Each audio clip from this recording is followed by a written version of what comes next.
Here's a truth no one wants to confess. You've used dark psychology, and so has everyone you know. Not in a villain's lair, not in some evil mastermind's plan, but in everyday conversations, relationships, and negotiations. You don't even realize when you're doing it. Let me show you the 8 tricks we all use, but never admit. 1. Mirroring. The silent trust builder. Mirroring is a subtle psychological behavior where we imitate someone's body language, tone, or even speech patterns without realizing it. It's deeply rooted in our social instincts, a nonverbal way of saying, "I'm like you, I understand you." When someone smiles and we smile back, or they lean forward and we do the same, it creates a sense of familiarity and rapport. This happens because our brains are wired to seek connection, and mirroring signals empathy and alignment. It lowers social barriers, builds trust, and can make conversations flow more smoothly. Skilled communicators often use it deliberately, but most people do it instinctively. In personal relationships, it fosters closeness. In business, it can make negotiations friendlier. The magic lies in its subtlety. Done naturally, it feels authentic and strengthens bonds. Done too obviously, it risks feeling manipulative and breaking the trust it's meant to build. 2. The pause forcing the spill. Strategic silence is a powerful psychological tool rooted in our natural discomfort with awkward pauses. When someone deliberately stops speaking after making a point or asking a question, the silence creates tension. Most people instinctively want to fill that gap, often by elaborating, clarifying, or revealing more than they initially intended. This happens because our brains associate conversational flow with social harmony. When the flow stops, we rush to restore it. Negotiators, interviewers, and even skilled conversationalists use this tactic to encourage others to open up. The key lies in holding eye contact and maintaining a calm, neutral expression, which signals attentiveness without pressure. Done subtly, prompts genuine disclosures and can shift the balance of information in your favor. However, overusing or combining it with an intimidating demeanor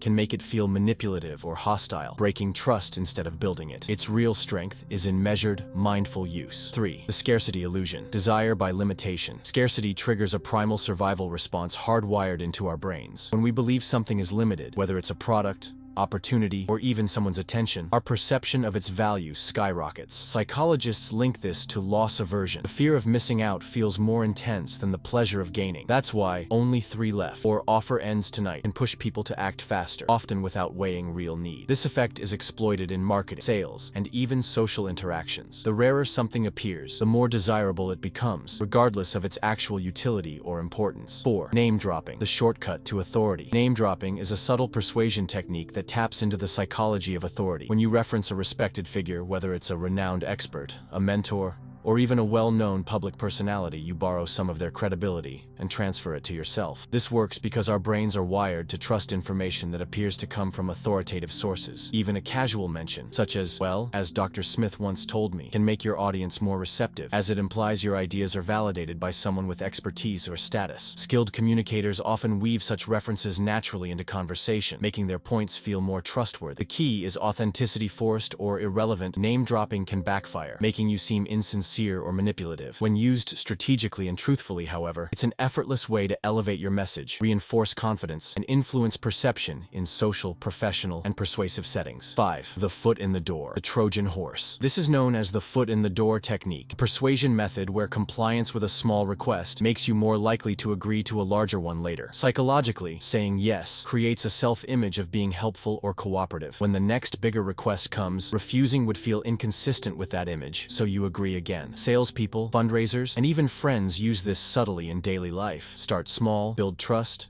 then escalate. The genius of this tactic is that it feels natural. You don't notice the gradual shift until you're already committed to something much bigger than expected. 6. Framing. Controlling the lens. This is the power of framing, shaping perception without changing reality. The facts remain the same, but the lens you present them through determines how they're interpreted. Saying "it's a problem" triggers worry or resistance, while "it's an opportunity" sparks optimism and action. Our brains are heavily influenced by context and wording, a bias rooted in cognitive psychology. Leaders, marketers, and negotiators use framing to guide emotions and decisions, often without people realizing it. The key is intent. Framing can inspire and motivate, or subtly manipulate. Change the frame, and you can completely change the outcome. 7. The "but you are free" technique. Guilt-free persuasion. This is the "but you are free" technique, a persuasion strategy that works by reducing psychological resistance. When you give someone permission to decline, you can say no. You lower their sense of being pressured. This freedom of choice relaxes their defensive instincts, making them more open to agreeing. Paradoxically, the reassurance that they're not trapped can trigger a sense of goodwill or reciprocity, increasing compliance. It's effective in sales, requests, and negotiations because it subtly combines respect with influence. The key is sincerity. If the offer feels manipulative, the trust and the power of the technique disappears. 8. Anchoring setting. The mental price tag. This is called anchoring a cognitive bias, where the first number or piece of information you encounter becomes a mental reference point. When you hear $500 first, your brain locks it in as the baseline for value. So when the seller offers it for $300, it feels like a bargain, even if the real value might be much lower. Anchoring works in negotiations, pricing, and even everyday decisions because humans naturally compare against the first reference they receive. Skilled persuaders set the anchor deliberately, shaping your perception of what's reasonable before you've even started weighing the facts. These aren't tricks reserved for manipulative masterminds, they're woven into everyday human interaction. The real question isn't whether you use them, it's whether you know you're using them. Awareness is power, and now